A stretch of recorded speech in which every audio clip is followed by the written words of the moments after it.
It has been about a year since I've done one of these NHL agree or disagree videos, and I figured what better time to bring it back than now, since there isn't necessarily a lot to talk about given the current circumstances with the National Hockey League, and I am collabing with an Instagram page called NHL Collection on this video. You guys might have seen my post on the community tab. Make sure to go follow him on Instagram. Link will be down below in the description, but he posted a picture asking you guys to comment your NHL opinions for a chance to be featured in the video. He picked out a couple that he wanted me to talk about, and then I picked out a couple that I wanted to talk about. So it should be a lot of fun. Like I said, be sure to go follow him on Instagram. Links in the description.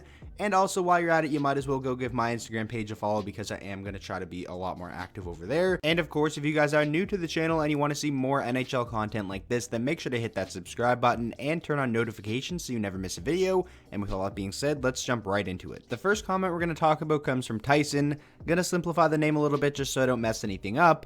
But they say Adam Fox will win a Norris Trophy, and I'm assuming this person just means throughout his entire NHL career at least once.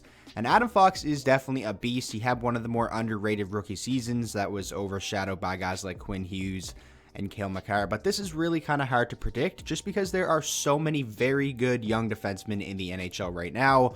Obviously, players like Adam Fox, Quinn Hughes, and Cale Makar, who were all rookies this season. You can even throw John Marino into that discussion. But then you also have guys like Rasmus Dahlin, Miro Heiskanen, you could go on and on. So it is kind of hard to predict, but I'm going to go out on a limb and say, yes, I think Adam Fox will win a Norris Trophy at least once throughout his NHL career. Moving on now to the next comment from bardownmeme, who says Kirby Dach ends up being the best player from the 2019 draft. Obviously, this was the inspiration for the thumbnail, as I'm sure you guys could tell. But this is definitely an interesting conversation to spark. Kirby Dach was definitely the best player from the 2019 draft this past NHL season, ahead of guys like Kaapo Kakko and Jack Hughes, who were the number 2 and number 1 overall pick. And I'm going to disagree, though. I think it's just really early to tell, and it's kind of a guessing game at this point. It could be a guy that hasn't even played in the NHL yet that becomes the best player from this class. I would probably still put my money on it being a guy like Jack Hughes or Kaapo Kakko. There is a reason why they were the number 1 and number 2 overall picks. Their ceilings are just so high. I think they're going to be just fine, and I wouldn't let that one disappointing rookie season change anyone's mind about that. Kirby Dach is a beast, but I'm going to disagree with this one. The next comment comes from JJFad7, who says Eichel will request a trade. This is a pretty interesting discussion. Obviously, Jack Eichel has yet to make the playoffs in his NHL career, and that has to be getting pretty frustrating for him. With that said, I am going to disagree. It is pretty rare that you see players the caliber of Jack Eichel request a trade in the National Hockey League. What I could see happening is maybe he starts to put some pressure on the organization saying, okay, if we don't start to improve this team, then, maybe in the coming years I want out, I'll request a trade if I don't start seeing some improvement. I could definitely see something like that happening, but if that happens, we probably won't know about it. It'll most likely be behind closed doors. Although I am disagreeing with this, it is definitely a possibility, and especially if they miss the playoffs over like the next 2 seasons. I mean, who knows what could happen. Moving on now, this comment comes from Enzo, who says Yakupov just needed a season or 2 in the AHL to develop. So obviously Yakupov is one of, if not the biggest NHL draft bust of all time, the first overall pick in the 2012 draft, and has been playing in the KHL over the past 2 seasons. I'm going to disagree with this one because Yakupov actually played pretty well in his rookie season. It was the lockout-shortened 2012-2013 season, and in 48 games, Yakupov had 31 points, which is tied for the most points by a rookie that season with Jonathan Huberdeau. He wasn't a finalist for the Calder Trophy, but in my opinion, he probably should have been over a guy like Brendan Saad or Brendan Gallagher. Don't get me wrong, Edmonton probably could have handled things a lot better. I definitely think he should have spent at least some time in the AHL, especially after the 2013-14 season. But in my opinion, it was kind of just inevitable, and I don't really think Edmonton is all to blame here, so I'm going to disagree with this one. Moving along now to the next comment. This one comes from Nafisa. I really hope I'm saying that name properly. I apologize if I'm not, but they say the Canes win the cup next season.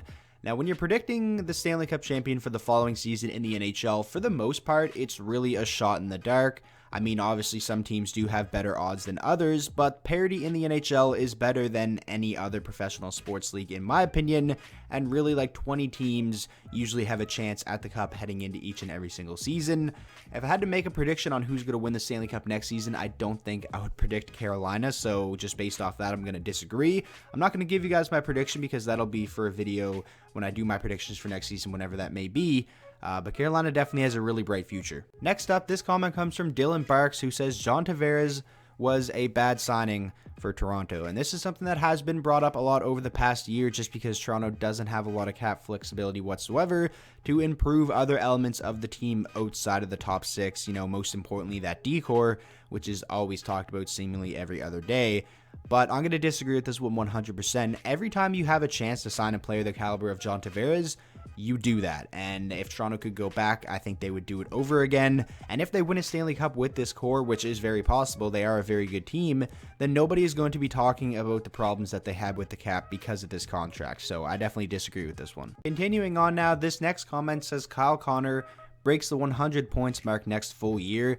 It's definitely possible. Kyle Connor is a fantastic player, had an amazing 2019-20 season with a career-high 38 goals and a career-high 73 points in 71 games. I don't really see Kyle Connor as like a 100-point player, so I am going to disagree, but I definitely think he could be a player that consistently scores 35 to 40 goals every year and gives you like 40 assists and is always up around a point per game. He is a really underappreciated player in my opinion. I don't think a lot of people talked about him for just how good he was this past season. So yeah, I'm a big fan of Kyle Connor, one of my favorite players in the league, but I don't really see him as like a 100-point guy. Moving along now, this next comment comes from Bruins Lover 063, who says Elvis Merzlikins will be a bona fide starter for the Blue Jackets next season. I'm going to go ahead and agree with this one. I definitely think Columbus does have to solidify who is the number one guy between Korpisalo and Merzlikins. The big reason why I'm saying that is because they are only going to be able to protect one of those goaltenders in the Seattle expansion draft, and if I was a betting man, I think Seattle probably picks one of them up in the expansion draft. And in my opinion, Columbus is probably going to keep Merzlikins over Korpisalo. So I'm going to go ahead and agree with this one for sure. The next comment comes from Isaac, who says the Rangers win at least 2 cups in the 2020s. I can see why NHL Collection wanted me to talk about this comment. For those of you who don't know, he is a pretty big Rangers fan. But like I said earlier, it's a shot in the dark when predicting teams that are going to win the cup in the future. That being said, the Rangers do have arguably the brightest future in the National Hockey League. You know, them being up there with the Colorado Avalanche. I'm going to disagree, but I think they'll probably win 1 throughout the 2020s. But winning 2, that would be pretty difficult. So I'm going to disagree with that one. You know, I don't want to put my hopes too high for them, but I think it would be a safe bet to say they'll probably win 1 during that time span. Moving along now, this comment comes from Mike Burns, who says Grigori Denisenko will be a Calder nominee next season. There's definitely a strong chance. He's most likely going to be in the Panthers lineup to start next year, and I think he's going to be a fantastic player. For those of you who aren't really familiar with him, if I had to give like a player comparison, I would say he's like Brendan Gallagher or Brad Marchand 2.0, a guy with a lot of offensive upside who is also a very gritty player, an agitator who can get under the opponent's skin. I'm going to disagree though, just because I think the Calder race next year is going to be insane, but Grigori Denisenko would definitely be like one of my dark horses to win the trophy, and I wouldn't be surprised whatsoever if I'm wrong and he does end up being a finalist. Next up, we have a comment from Nash, who says Taylor Hall is overrated. I'm going to agree, but slightly. I wouldn't say he's like one of the most overrated players in the league, but at times people definitely do overrate Taylor Hall. But in his defense, he hasn't really had an opportunity to show that he can continue to play at the MVP level he did in the 2017-18 season, because the year following his Hart Trophy, he was injured and only played in 33 games, still did very well with 37 points. And then this season, to begin the year, New Jersey was just downright bad, and then he was traded and had to fit in with a new team, so that was probably a little bit tough for him as well. Next season should be telling though, hopefully a full year, healthy, with whatever team he signs with, so it'll be interesting to see what happens, but I agree with this one, but again, just slightly. Moving along now, this comment comes from Cole, who says Connor Hellebuyck is going to win the Vezina this year. I agree. I definitely think he should. If he doesn't, I think it would be a mistake. I don't see how anyone can really say Connor Hellebuyck wasn't the best goalie in the entire NHL this season, and I would probably have him like top 5 in terms of Hart Trophy consideration as well. Just where would Winnipeg have been this season without Connor Hellebuyck? He was a brick wall for them, just an absolute monster. They wouldn't have been anywhere near the playoffs if it wasn't for him, in my opinion. So yeah, I agree. I think he will win the Vezina, and 100% I think he deserves it. And now for the final comment of the video, Lafreniere will score over 100 points in his rookie season. I'm going to disagree with this one just because I don't want to put my expectations way too high. I feel like a lot of people did that with Jack Hughes and Kaapo Kakko, which led to a lot of people being disappointed by their play. I think he's going to be an amazing player. It's definitely possible, and I wouldn't be like entirely surprised if he did, but I would say more so in like the 65 to 80 point range or something like that is where I see him finishing at, and hopefully he can do it in a Red Wings uniform. But that is going to wrap up today's NHL Agree or Disagree. I really hope you all did enjoy. This was a lot of fun to do. Definitely have to do more videos in the future featuring your guys' comments. And yeah, like I said at the start of the video, be sure to go follow NHL Collection on Instagram. The link to his page will be down below. That is, of course, if you use Instagram. And while you're at it, make sure to go give mine a follow as well. Gonna start being more active over there. So with all that being said, if you guys did enjoy today's video, please make sure to go down there and smash the like button. And of course, if you guys are new to the channel and you want to see more NHL content like this, be sure to hit that subscribe button. And I will see you all in the next one.